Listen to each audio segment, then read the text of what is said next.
Assalamualaikum warahmatullahi wabarakatuh. Nama saya Afra Syahra Nabilah dengan NIM 1605194103 dari kelas KR 4301B. Hari ini saya akan mempresentasikan kain tradisional dari Kepulauan Maluku. Maluku termasuk salah satu kepulauan yang ada di Indonesia bagian timur.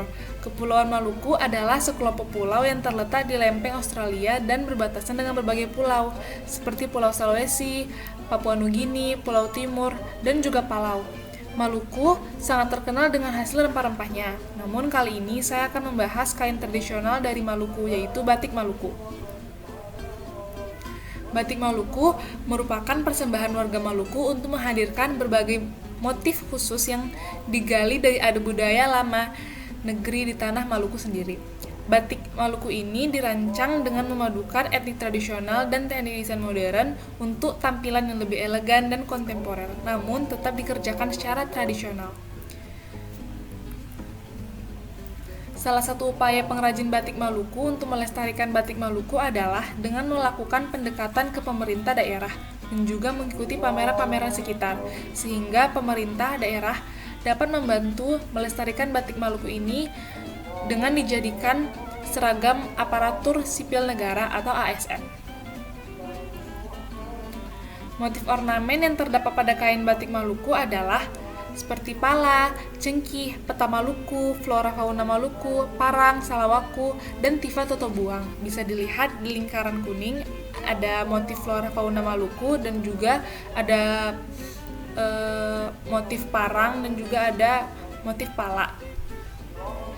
Motif-motif ornamen tersebut termasuk jenis ornamen seperti tumbuh-tumbuhan dan juga geometris seperti tumpal. Seperti bagian ini adalah motif jenis tumpal dan juga benda-benda teknologi seperti tifa totobuang, parang. Ini adalah sumber yang telah saya cari di internet. Mungkin lebih kurangnya saya mohon maaf. Wassalamualaikum warahmatullahi wabarakatuh. Saya Adirwin Oktarina dari KR 4301B akan menjelaskan mengenai Tenun Tanimbar. Maluku adalah salah satu provinsi di Indonesia yang kaya akan budaya.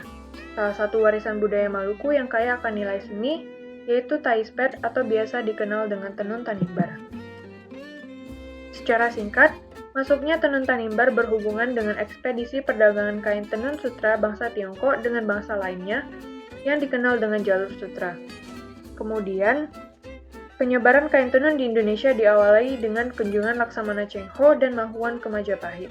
Dari sanalah penyebaran kain tenun mulai dipelajari oleh penduduk pribumi, sekaligus pengetahuannya ke Kepulauan Tanimbar, sekitar abad 3 Masehi. Tenun Tanimbar awalnya ditenun menggunakan daun lontar.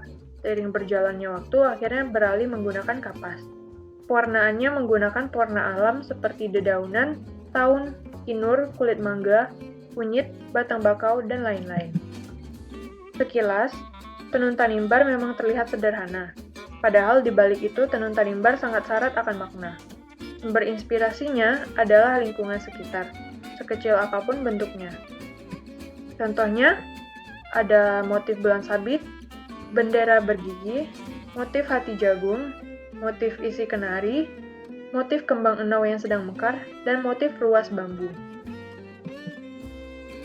Selain motif, penggunaan warna pada tenun Tanimbar juga memiliki makna tersendiri. Tenun dengan warna dasar gelap melambangkan kebesaran atau kewibawaan seorang pemimpin, sedangkan warna cerah melambangkan keberanian, kejujuran, ketulusan, kesucian, dan keikhlasan hati masyarakat.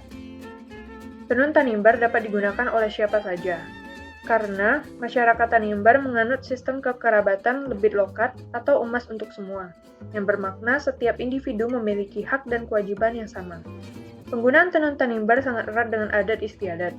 Karena itu, tenun ini sering digunakan untuk upacara adat seperti perkawinan, kelahiran, kematian, pemujaan arwah leluhur, dan sebagainya. Sekarang, tenun Tanimbar tidak hanya untuk upacara adat saja. Pemerintah bahkan sudah menggencarkan penggunaan tenun Tanimbar untuk rompi sekolah, baju tari, hingga seragam pegawai negeri sipil. Selain itu, tenun Tanimbar juga sudah eksis ke kancah nasional dan internasional. Dengan adanya hal ini, diharapkan dapat membuat tenun Tanimbar tetap lestari dan abadi sebagai budaya Indonesia. Sekian presentasi dari saya. Assalamualaikum warahmatullahi wabarakatuh. Nama saya Neng Andi Wina Anjani dari kelas KR 4301B. Saya akan menjelaskan tentang kain Nusantara yang berasal dari Papua, yaitu kain tenun terfo. Kain tenun terfo sendiri merupakan kain tenun yang berasal dari suku Sobe di Sarmi, Papua. Tenun terfo terbuat dari serat alam, hasil pintalan daun pohon nimbun. Budaya menenun ini merupakan pengetahuan yang diwariskan nenek moyang mereka. Motif pada kain terfo adalah persilangan garis yang menarik. Pada masa lalu, kain terfo berfungsi sebagai baju adat serta untuk keperluan adat lainnya. Juga ornamen yang terdapat pada kain terfo ini yaitu ornamen geometris, karena terbentuk dari benang-benang yang disusun sehingga memunculkan ornamen garis lurus pada kainnya. Bisa dilihat di sini di sebelah kiri, di situ serat-serat yang disusun di tenun itu membentuk garis-garis ornamen geometris. Dalam proses pembuatan kain terfo, dari penyiapan bahan hingga penenunan hanya dilakukan oleh perempuan Sobe. Pada waktu yang lampau, menenun menjadi kewajiban bagi setiap perempuan dari suku Sobe, khususnya dari kampung Sawar. Hal ini dilakukan sebagai tuntutan dalam pemenuhan kebutuhan akan pakaian, serta keperluan adat istiadat. Namun, dengan perkembangan zaman dan teknologi, maka kegiatan menenun menjadi sesuatu yang langka dan tidak dilakukan oleh sebagian besar masyarakat. Bagi sebagian kecil ibu-ibu, menenun dilaksanakan untuk mengisi waktu luang di sela-sela kesibukan kegiatan pertanian, sehingga untuk menghasilkan kain memerlukan cukup banyak waktu. Ragam hias yang ditenun pada kain itu terdiri dari garis-garis arah lungsi atau persilangan garis lungsi dengan garis pekat.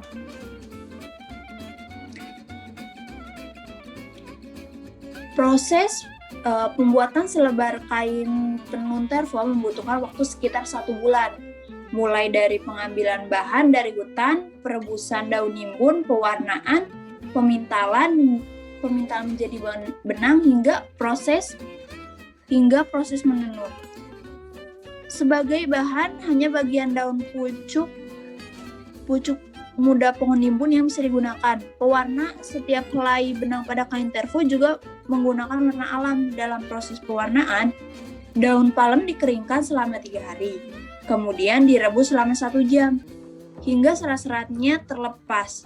Serat-serat itu disimpan dalam sebuah wadah. Setelah dingin dan kering, serat dipisah-pisahkan dan dibersihkan dalam air laut, kemudian dibilas dengan air bersih.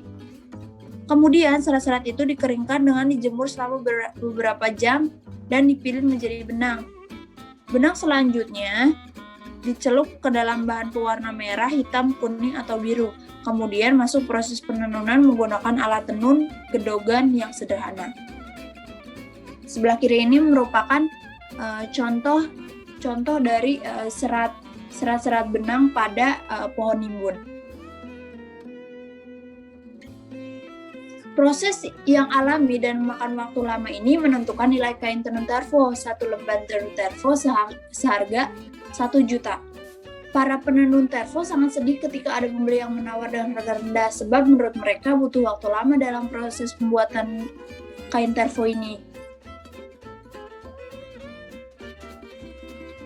Untuk menjaga kelestariannya, salah satu cara yaitu dengan mengusulkan tenun terfo dalam daftar yang memerlukan perlindungan mendesak UNESCO.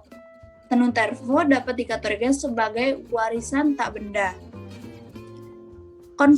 Konferensi UNESCO 2003 mengenai warisan budaya tak benda menyebutkan warisan budaya tak benda mengandung arti berbagai praktik, representasi, ekspresi, pengetahuan, keterampilan yang diakui oleh berbagai komunitas, kelompok, dan dalam beberapa hal tertentu. Perorangan sebagai bagian dari warisan budaya. Di sini yang terakhir, di sini merupakan sumber yang bisa saya dapatkan.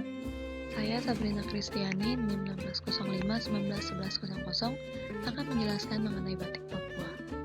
Dimulai dari sejarah batik Papua, di mana di tahun 1985, Indonesia mendapatkan bantuan dari UNDP berupa pemberdayaan budaya masyarakat, khususnya di bagian timur.